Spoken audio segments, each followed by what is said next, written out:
ناظرین کرام، السلام علیکم ورحمۃ اللہ وبرکاتہ۔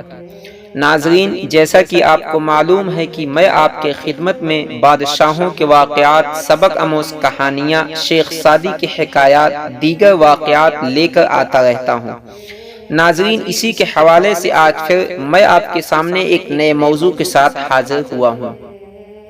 اگر ابھی تک آپ نے ہمارا چینل الصفا اسٹوریز کو سبسکرائب نہیں کیا ہے تو آپ ہمارے چینل کو سبسکرائب کر لیجئے اور بیل آئیکن کی گھنٹی دبانا مت بھولیے گا۔ ناظرین، چلیے بڑھتے ہیں آج کے موضوع کی طرف۔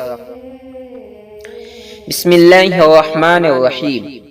قرآن مجید کیا ہے؟ یہ اللہ تعالی کا کلام ہے، یا یوں سمجھ لو کہ یہ اللہ کی باتیں ہیں جو اس نے اپنے پیارے نبی کریم صلی اللہ علیہ وسلم پر حضرت جبرٰیل علیہ السلام کے ذریعے سے بھیجے، تاکہ ہم کو معلوم ہو جائے کہ اللہ تعالیٰ کون ہے، دنیا میں کون کون سی باتیں کرنے کی ہیں جن سے اللہ تعالیٰ خوش ہوتا ہے، اور کون کون سی باتیں چھوڑنے کی ہیں جن سے اللہ تعالیٰ ناراض ہوتا ہے۔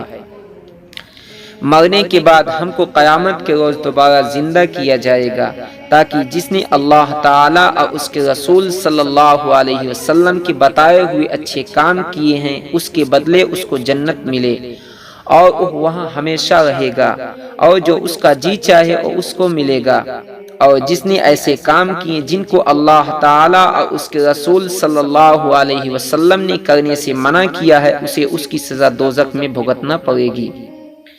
جس نے اللہ تعالیٰ کے ساتھ شرک کیا ہے اسے اس کو معاف نہیں کیا جائے گا۔ اس کے علاوہ اللہ تعالیٰ رحم کرنے والا ہے، جس کو چاہے بخش دے۔